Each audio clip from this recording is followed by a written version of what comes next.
We're going to start this video by talking about a few literary theories. Ready? Listen carefully, because there will be a test. First, Aeschylus did not write the play Prometheus Bound. Although this work had been attributed to him for centuries, it's unlikely that the playwright, who usually takes such a traditional and reverent view of Zeus, would have portrayed him as the tyrant we see in this play. Some critics believe that the two missing works of the Promethean trilogy ultimately went on to vindicate Zeus and justify his actions, thus making it something Aeschylus could have likely written. But the phrasing and metrical style of Prometheus Bound varies wildly from the main body of Aeschylus's works, and the critical consensus is that the play's style, along with Zeus's characterization, makes it unlikely that he was the author. Now pause for a moment and consider your reaction to what I just said. Did you find any reason to doubt my explanation? Did you have any strong opinion one way or the other? Probably not. Along with simply not caring, you probably recognize that you simply don't have the expertise needed to evaluate this statement. To begin getting your mind around this problem, you would need an extensive knowledge of Greek literature, along with technical proficiency in reading ancient languages and evaluating primary texts.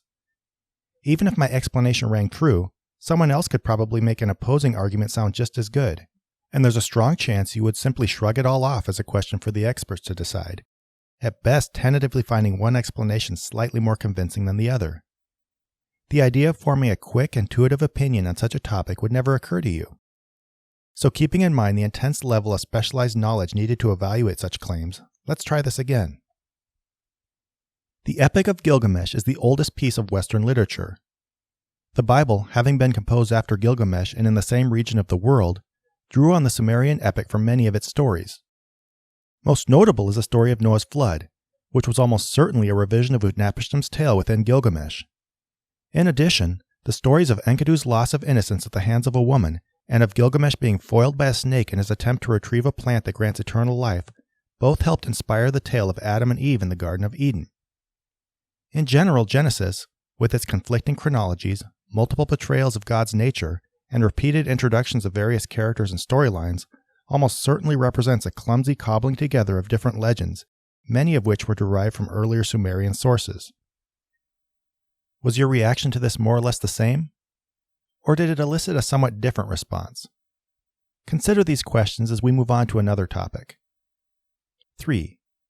The character of Phoenix was likely a late addition to the Iliad. The poem as we read it today shows him accompanying Odysseus and Ajax to Achilles' tent, where the old man delivers a long, impassioned plea for Achilles to join the fight. However, the lack of earlier literary references to the character leads scholars to believe he was invented and shoehorned into the story, possibly to parallel Priam's later appeal for Hector's body.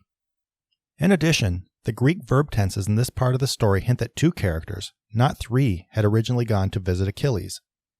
Add to this the fact that Odysseus's and Ajax's speeches could easily stand on their own, and it becomes very likely that Phoenix was not in the earliest versions of the Iliad.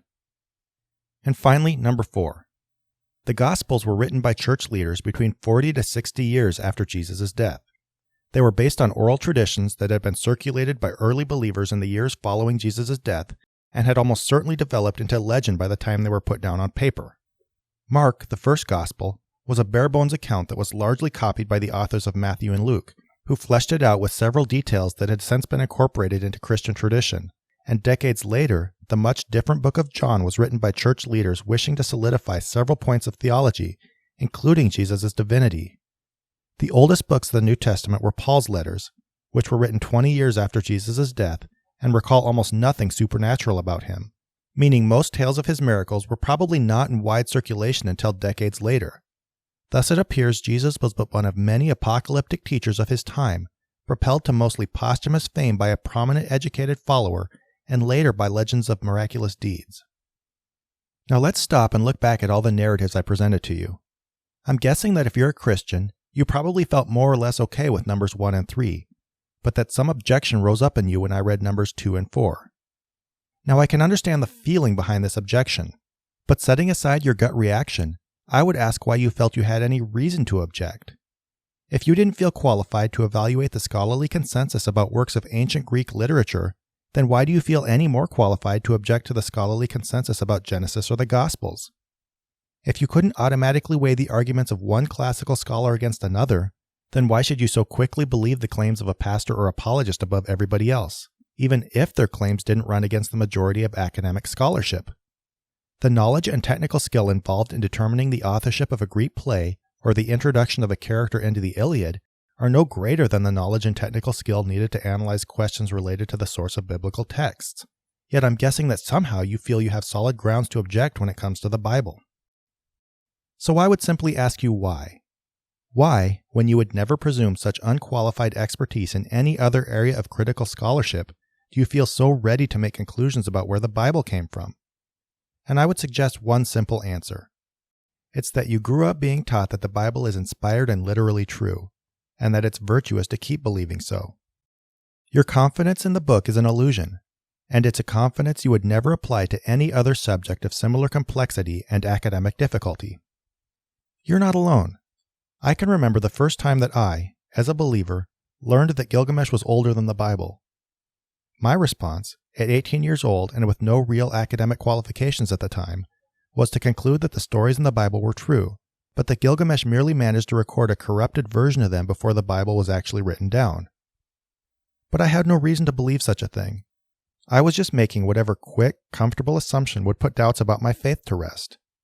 I had nowhere near the vast wealth of knowledge needed to counter objections to the Bible, or to have ever concluded it was a reliable book to begin with. And, I would humbly suggest, neither do you. Just something to think about.